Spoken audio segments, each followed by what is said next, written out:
Doom Patrol. Ladies and gentlemen, Heather B, Tracy DB. Keep the applause going.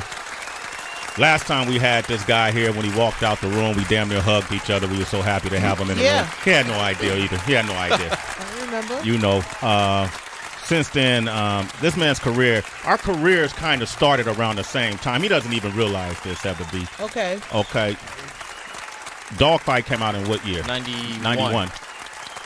I first started working on radio in 1990. We've been going at it the same amount of time, brother. Did you know that? I was not aware. You didn't know that. You didn't research me? No. He's done so many great movies. DB, run him down the line. Oh, man. Obviously, the mommy, Rick O'Connell, everybody loves him. I know he gets approached about that all the time. And, you know, he's done voice work. He's been in Looney Tunes. He's been in George of the Jungle. He's been in Journey to the Center of the Earth. I mean, Encino Man, my personal fave. When he plays Link. He's played Link more than once, by the way, whenever he does the cameo in Pauly Shore movies. I don't know. That's like a little fun tidbit back. Last time he was here, he was promoting The Affair. Now he's in this new DC series. I love it. I watched all the episodes. It's amazing. He plays Cliff Steele, a.k.a. Robot Man. It's available now on DC. Streaming only on DC, available now. Please welcome Brendan Fraser. Hey, Brendan Fraser. Welcome back to the show, bro. Thank you. Well, before we get into that, you know, we'll get into Doom Patrol. Is that all you've been doing lately? Just working, or how you getting spare time outside of the work? Yeah, I've been going back and forth between New York and Atlanta, where it's shot. I've been keeping a pretty low profile, to be honest. I'm kind of a stay-at-home kind of guy. I like to spend time with my kids. I have a horse. Ooh. Okay, that's important to know.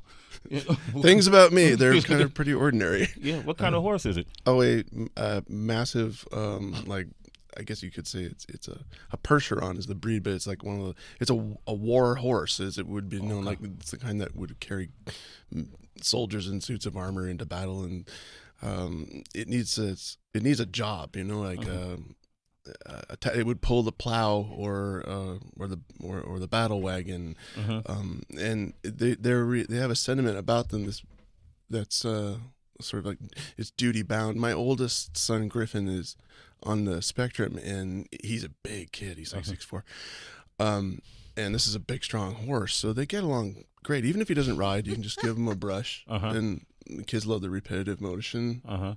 So it works out great for the horse, works out great for him, and to answer your question fairly, I've just kind of been a dad lately. Being a dad, I like that. Listen, there's nothing better on the planet. We've been talking about with Eva Mendes. She did an interview recently with Women's Health magazine, and she was saying she was being honest and said she had lost some of her ambition for her professional life, but she found such a boost of ambition in her personal life at home.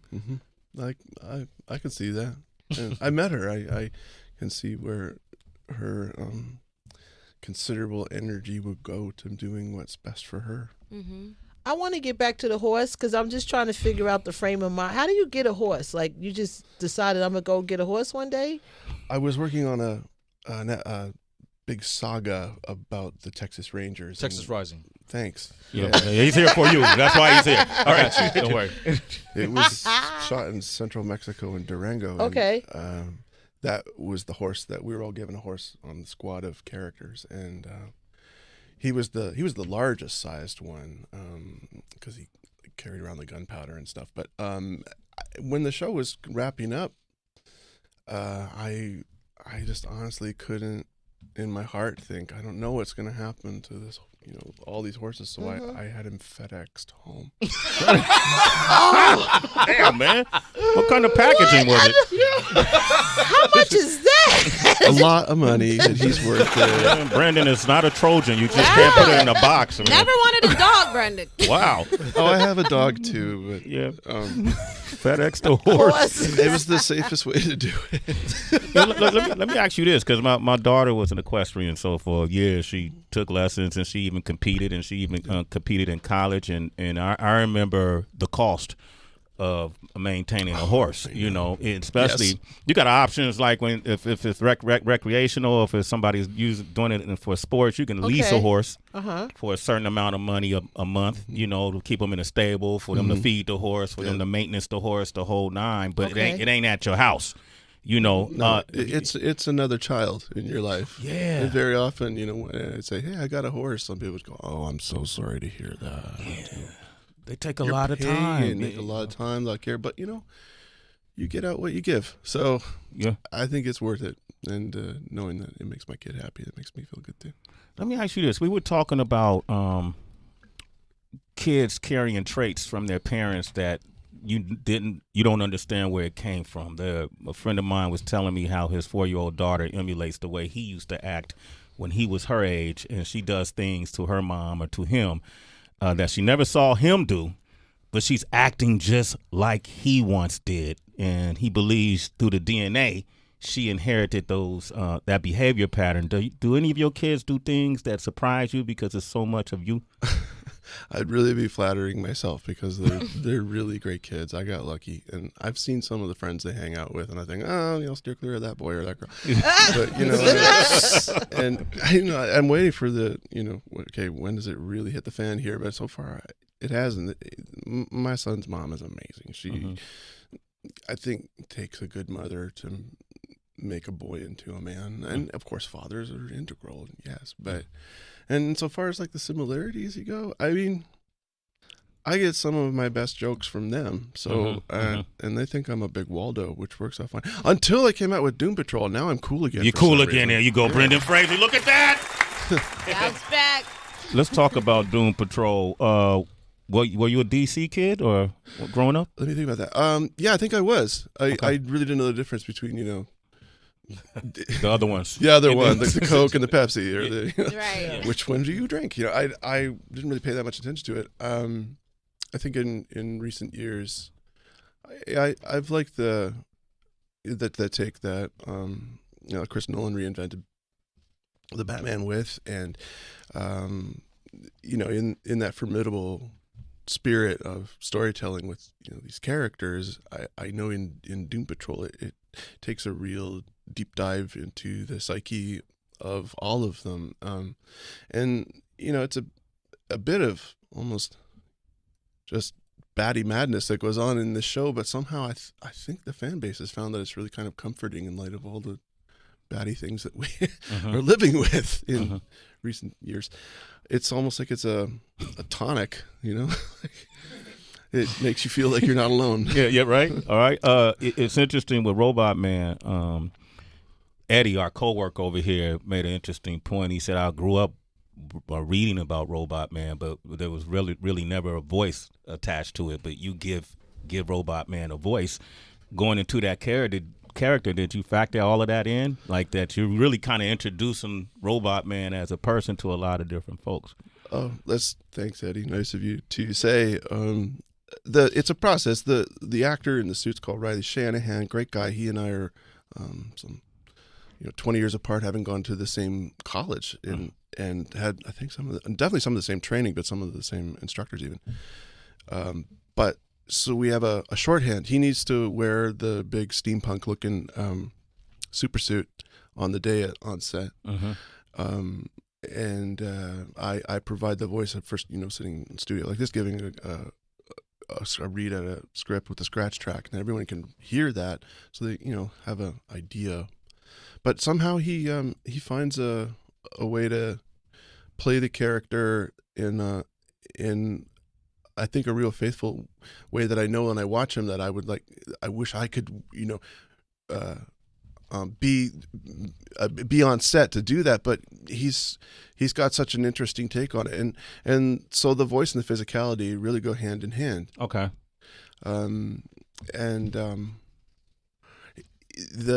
The design of Robot Man is that it's not over affected with CGI or any kind of treatment that puts a filter or wash over what it can and can't do or articulate, because the writing is strong enough, the performances are strong enough that even works right through the mask, and the mask is rather neutral in the way it appears. And then this might sound a little woo-woo, but it's almost as if that performance comes through to an audience, and they in effect do the acting in their mind, even though they're looking at a static image of a robot steel man. It's it's a way of almost collaborating with the audience when it works. Mm-hmm. And I'm in company of Diane Guerrero, who's got 64 separate and distinct. Yeah, Crazy characters. Jane. Yeah, she's wonderful. yeah. She does 64 personalities, right? So far, she's probably done maybe 20 of them because they haven't all shown up. Okay. There's an episode recently where Cliff goes into a place called the Underground to try and drag her out, or that's actually, you shouldn't try and drag Jane anywhere. She gets really cranky. Yeah. But to get her out and rescue her, he has a real strong paternal instinct for her because he lost his own daughter. You meet a lot of the separate personalities with names like Penny Farthing and there's the nun, the Scarlet Harlot. I could go on and on. And one of her go-to characters is called Hammerhead, who is just pugilistic and there to protect her all the time. And April Bowlby, who's playing Elastigirl, is just wonderful as this beast, blessed movie star who's almost frozen in time, and you'll find out the reason why if you keep watching. Why everyone says, why don't these characters age? Well, just keep watching, because Tim Dalton is the chief who put this band of misfits together who live in relative isolation, and by temperament they're rather anti-hero, so they really need to screw their courage up to go out and accept that the world needs them, although they're shunned by them. And Javon Wade is Cyborg. He's great. He's really fit. He's like a real he's like a brand new, smartphone, and Cliff is like a diesel powered lawnmower, and they, needless to say, they don't get along that well often, but there's like a rare moment of respite when Robot Man learns that the villain, Mr. Nobody, has sent a rat called Admiral Whiskers to invade his brain and mess with him and make him do crazy things. So he has to help him out with like one of those power drills to put him back together. Matt Bomer is a character called Negative Man, who was an ace pilot who encountered some spectral being in the outer limits of gravity, whose body is consumed on the inside by the negative spirit, who's this crackling blue creature of sorts and not necessarily benevolent, who he has to fight for time to be in the body, and because he's radioactive, he's wrapped in these bandages that are. He's also burnt to a crisp. Yeah, he looks like an overdone marshmallow. But real pretty, like kind of purple. I want to ask you because since you provide the voice and Riley is the body, so to say, do you guys ever spend time on set? Because he has to express what you're saying, you know what I'm saying? Like if you say something that's sad, because your backstory is tragic out of everybody on the team, and so you do appear in flashbacks as yourself. But when it's him being Robot Man, does he ever can you call each other and be like, hey, I want to do this? Or like I say, he and I, and this is just pure luck that he and I had the same training, really, so we understand about stage combat and broad comedy and how to sell a moment, even though you're wrapped in this prohibitive costume, really, but to understand what it means, just how he can carry his shoulders to indicate that what's happened in the scene without having this rubbery thing that's attached to our heads called a face to do all of the conveying the emotions. He's certainly acting his heart out beneath that mask, but it presses right through. It's a testament to Riley. He's top man. He's a really, really good guy. I'm lucky to have him. I mean, he takes all the hard knocks, and I just laugh and go, looks like it hurt. Yeah, thanks, Brandon. Brendan Fraser is here. We got Demetrius, and we're talking about Doom Patrol. Demetrius on the line from Detroit. What up, D? Hey, DD. D, Big D. Hey, what up, Doe? What up, family? What up, Doe? Oh, I'm doing good. I'm more than all y'all up there. Hey, Brett, I was watching the show, man, and I had a question. First off, you're hilarious in the show. I think you and Crazy Jane carried the whole thing, because I'm cracking up laughing watching it while I'm out here driving. Well, not while I'm driving, but yeah, that doesn't sound good, man.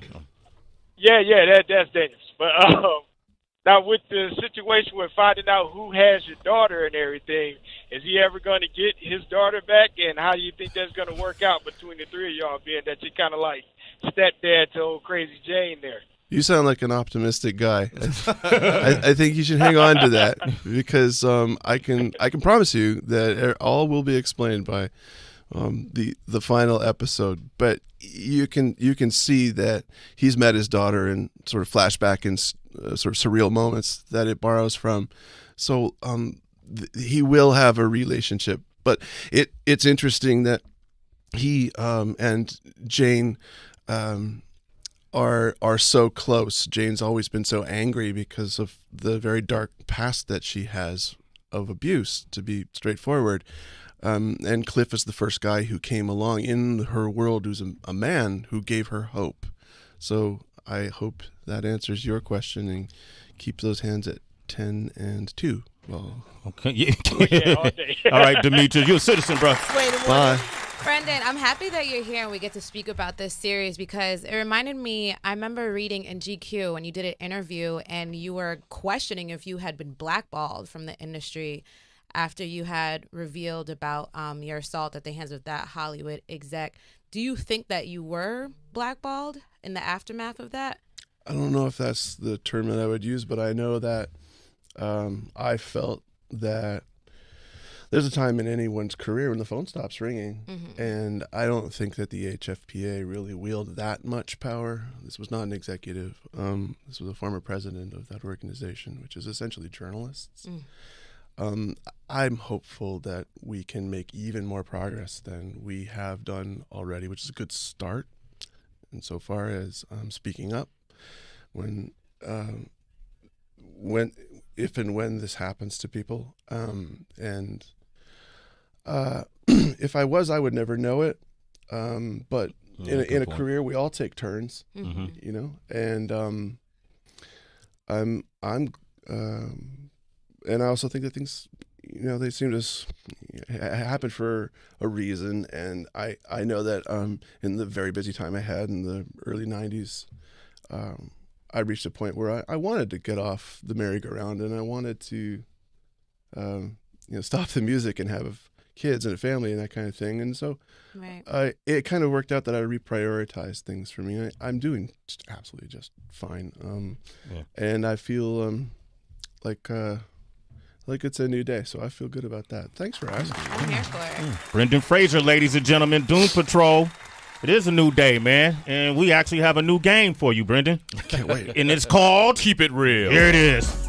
Here on this show, we like when our guests are honest and upfront. So we came up with a few questions, and all we ask is that you keep it real. Right now, on Sway in the morning. All right, here it is, man. So we got a couple of questions for you. Just got to answer them honestly, man. That's it. All right, these are easy. These are fun. Is it true that you speak fluent French? Oui, je parle en français. C'est plusieurs français du Canada. Alors, c'est très mauvais. Il y a un vocabulaire pauvre. Mais quand je parle français en Paris, tu les gares et ils font comme arrête. I'll speak English instead. Just stop butchering my language. Okay. So you have a parent that was from Canadian that speaks French? No, we did. My parents don't speak French. They don't speak French. They speak it like a Canadian does, which is with a mallet and a piece of bacon in one. Okay. Well, comment allez-vous? Comment allez-vous? Aujourd'hui, je m'appelle Sway. Brendan. That's all I got for you. That's all I got. I'm butchering it too. All right. Is it true that you were one of the many actors along with River Phoenix and Sean Penn that auditioned for Bill S. Preston Esquire in Bill and Ted's Excellent Adventure? Untrue. Untrue. I never auditioned for that. Okay. Well, that's what we're doing. Keeping it real. All right. Okay. Why you? I don't know.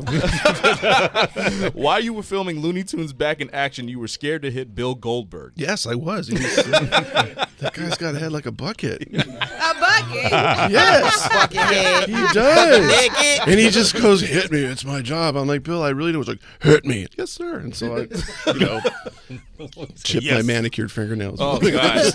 Tragic. All right. You have a reputation for being extremely polite to your fans, but have you ever met a celebrity that was extremely rude? Sure.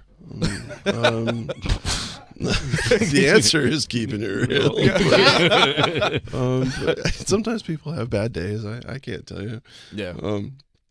I don't know if this is rude, but I remember Chris Watkins we were at a junket and we were signing posters or one sheets, and there was like a stack of 100 of them, and I'd been like, doing my job and like slaving away, sign, and I just remember Chris saying, "I'm not signing all those.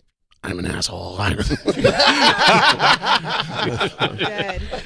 It's charming in its own way, but I thought, I don't know if I can get away with saying that. Well, there it is. Funny. Keeping it real. Brandon Fraser, man. Give him a big round of applause. Once again, you can catch Doom Patrol. Yeah, Doom Patrol is streaming now on DC Universe, only on DC Universe. Sign up now, get it, watch it, you're going to love it. Robot Man, Cliff Steele, Brendan Fraser. Man, good to have you back on the show, man. Anytime you here, bro, come stop by and see us, okay? Thank you. All right. A lot of love in this room. I Absolutely. appreciate it. No, every time, brother. Glad every you feel time. it.